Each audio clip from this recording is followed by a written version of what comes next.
Before we do, don't forget, go to baseballoutsidethebox.com. Check out the podcast. If you can, spread the word around about the podcast. We've got a lot of great people on there, a lot of great coaches, experts in the game. Just recently, we had Paul Babcock, high school coach here in Illinois, who played for Gordy Gillespie and also coached with him. Gordy Gillespie, the legendary college baseball coach, at one time held the most wins ever in collegiate baseball. Just an outstanding individual. But check it out about his new book out. Paul wrote a book called The Team, and a lot of great information there. But check out all our podcasts. We've got some great innovators of the game, people who do challenge the status quo, and we love that. We always love people who say, why do you do it this way? Is there a better way? Also, yesterday, got a little break, got a chance to go to the Illinois High School Baseball State Finals for A. Some very good friends of mine on St. Charles North High School. Terry Ayers, ABCA Hall of Fame, their pitching coach, known him for over 35 years, a mentor of mine. And also Todd Yankee, the head coach, 10 years there, just got his 400th win. I was fortunate enough to sign Todd, I believe one of my first signees with the Schaumburg Flyers, independent professional baseball. Todd was an outstanding pitcher in his times, and what an outstanding coach. They were in the state finals yesterday. What an accomplishment, and what a fantastic game.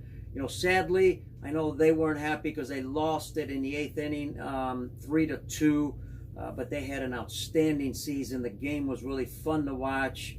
A lot of great things happened in the game. Congratulations to St. Charles North, and also for Edwardsville taking first place. Illinois high school baseball is some of the best in the country. So it was a lot of fun being there, supporting people I know, people I respect a lot. Also, the Illinois High School Coaches Association, an outstanding group, as you know, honored me last year with inducting me into the Illinois High School Coaches Hall of Fame. Just can't stop thanking you. That's why I bring it up all the time. Really, it was something very special to myself and my family. So thank you all for doing that. And while I was there, Paul Babcock, who I told you about, who wrote the book The Team about Gordy Gillespie, he was there, and he gave me an idea. He said, hey Pete, you spent a lot of time in Japan.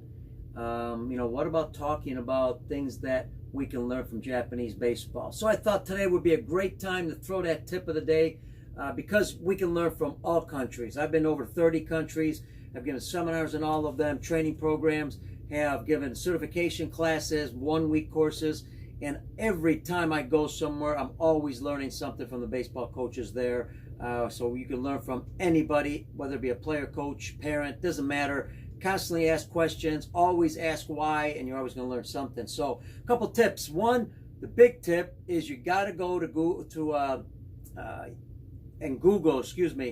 Koshian, Koshian, Koshian Baseball. That is the high school championships in Japan.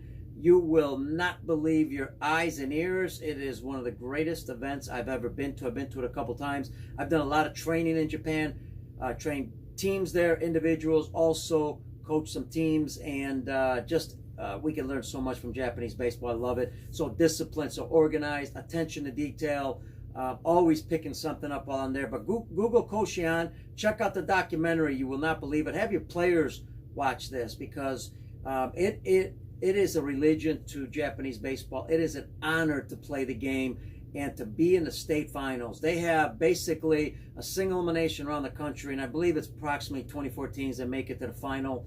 And of 2 weeks in Koshian at the stadium, one stadium, all dirt field, 2 weeks of games, 4 games a day in excruciating, a really tough heat. And you're talking about 20 to 40,000 fans a game. The stadiums are packed for every game, let alone the finals. It's on national television. Schools are coming from the whole school goes to this. They've got bands, they've got organized groups, chants, you name it. They've got it all. They support their team big time, but they got a great respect for the game. So I want you to check that out. I'm going to give you one tip. What they do, which I really like a lot, they actually have their players coaching the bases. They don't have coaches coach. Talk about another learning experience. Now, I'm not saying you have to jump and have your players coach the bases right away, but I would recommend highly at the younger levels, put helmets on, keep them to a distance, obviously, let them, depending on the age, starting maybe at 14, let them coach the bases in practice games and scrimmages.